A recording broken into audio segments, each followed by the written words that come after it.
via. 1, 2, 3, 4, 5, 6, 7, 8, 9, 10, 11, 12, 13, arriva Giovanni.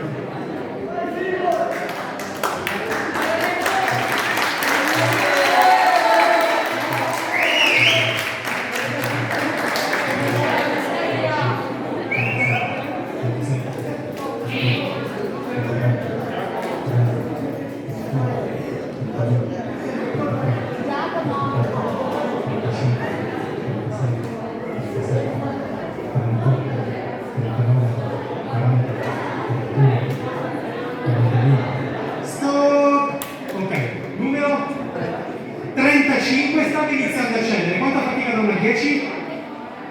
7, ok, stavo iniziando a salire, sarebbe arrivato all'esaurimento, aveva ancora un po' di margine per poter lavorare.